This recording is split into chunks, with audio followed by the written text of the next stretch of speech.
And, oh, sorry, I got something thing up there. Hi, good evening. I'm James Howell. Welcome to the Deltahead stream. Oh, that kind of looks worse. Let me just pull it back here. Normally I have this thing down for stream because it looks more human rather than sort of functional around the house, but here we are. Anyway, welcome to the Deltahead stream. It is 7/10/2021, and we are, oh man, if it were 8/10/2021, that would be perfect because we are on part 10 of Resident Evil 8 Village of Shadows playthrough, and that numerology would have worked out really well, but it doesn't, so that's fine. Anyway, this is, RE8, and this might be the last, stream of Village of Shadows playthrough. I don't know. I'm thinking we might kind of get hung up on Chris's section, but we'll see. So I'm looking forward to that. I think we stopped off midway to 2/3 through Heisenberg's facility. We have yet to deal with Sturm, and that's gonna be a good time. So, but pregame show here. It's been a great week of synthesized reading. This is great. Nine times out of 10, I'm working in like 3 or 4 different directions of doing the things I do, learning, gathering information for the sake of passion and maybe future benefit. But who knows? That's not really the purpose of it. Let me turn this toward me. Yeah, and it's all kind of coming together, synthesizing. So, reading Daniel. What's his name? Daniel, what is your name? What is your name, Daniel? Donald. That's why he's not answering me, because his name isn't Daniel. Donald Ritchie's 100 Years of Japanese Cinema, and kind of pairing that reading with something that I picked up kind of on a whim. Which is Confessions of a Yakuza, which is supposed to be a sort of a biographical, fictional a biography of somebody who went and became sort of a member of an organized crime gang in like the 1920s, 1930s. So this is begins pre-World War II, goes into the 50s, and post-occupation Japan. So very, very interesting, sort of in between two worlds of that culture and what its sort of transitions are, and that's also where the history of Japanese cinema goes, and it more than the sort of the historical side of it. What interests me, I mean, my interest in this is primarily aesthetic, and trying to find out what about this particular mode of storytelling is resonant that I think is valuable. And it's not because there's a heightened element of strangeness or association, or one of the reasons why a lot of people think that one of the reasons why a lot of folks like Suda's games, right? They seem random, they seem thrown together from a bunch of bits that don't make sense, and they sort of the disconnectedness and the associative nature seems very fun and exciting, but I'm not drawn to the strange. I mean, there's always got to be something familiar there, right? Something you recognize and identify that you're looking to kind of understand more about, and that's what I'm doing as I go through this. And so the Ritchie's sort of like model of presentational storytelling versus representational storytelling, which, just real quick, representational storytelling presumes to be giving you a reality. Evening, Space Hamlet, good to see you.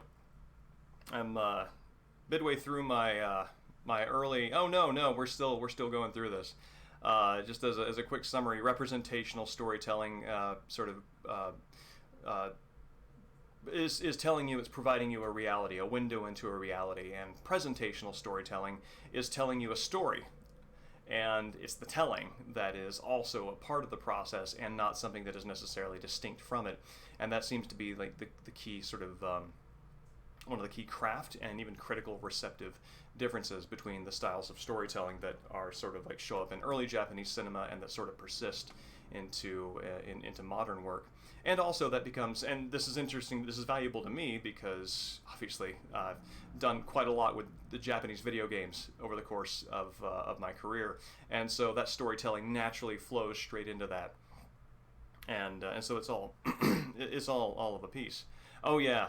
I'm really glad that you're enjoying Hinton's Dao De Ching. Yes, Hinton does a really good job of maintaining a sense of fidelity to direct translation, which is always very special and valuable because there's something that is difficult to target conceptually using English on its own terms when you're dealing with another language's poetry, but at the same time to sort of submit totally to the strangeness of another linguistic system's way of thinking is also to make it maybe a little more inaccessible. And Hinton manages to do both.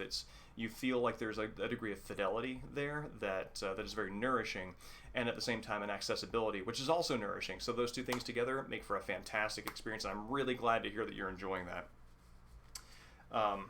But yeah, on the note of so this book right here it is, let's see, written by Junichi Saga.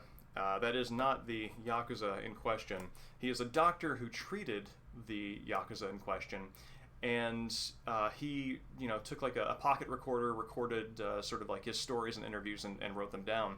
And so you have him writing from the voice of the main character, the Yakuza, and so it's kind of like a biography, but the subject of the biography is a character, and you have little sort of like narrative interludes by the author, and then you have moments where that main character is relating somebody else's history as part of sort of the kind of showing the characters that the personalities that were part of his sort of life path from sort of like lower middle class industrial business owning family to underground activity. And it absolutely hits at the presentational side of it, because it is a narrator telling a character story who is telling another character story, and you don't get the sense that it is looking. You don't get the sense that it's drawing attention to any kind of unreliable narrator, right? Which is kind of what I would normally think of would be happening in a story with that many steps removed from whatever version of reality everybody who was present would agree upon, whatever that is, that's not really what it's trying to hit at. It's telling the story of this life, and the life seems to be both event and perception and memory.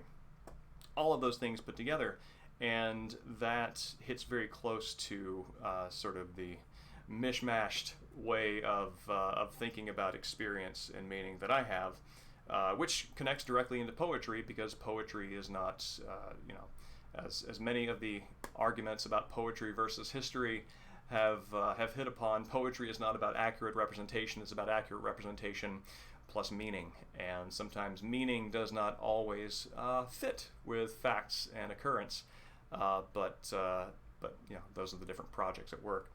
And so the presentational side of things really seems to be hitting at meaning, and meaning as it incorporates perception and memory.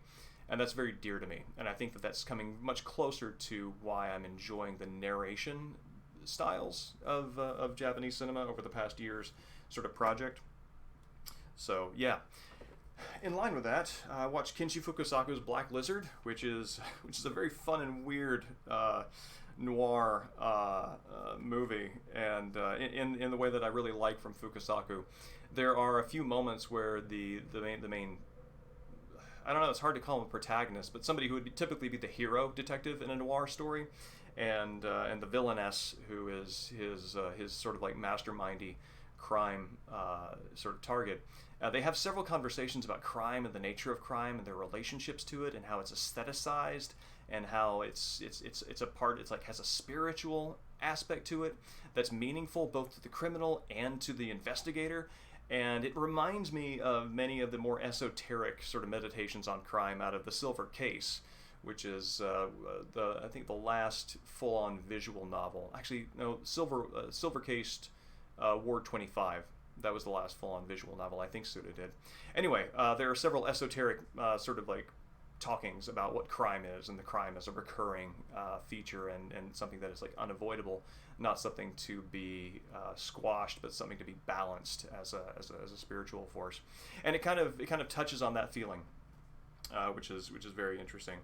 And also watched Kurama Tengu, which is a 1928 silent film it's an adaptation of some sort of children's adventure books of the time, and there's of course it's set in the historical context of sort of like late Tokugawa shogunate, and there's a heroic rebel, and there's another hero on the shogunate side, and they are noble rivals, both of them with good hearts, just on different sides of a conflict. So this is a motif that we're familiar with from a lot of video games and other media and like media.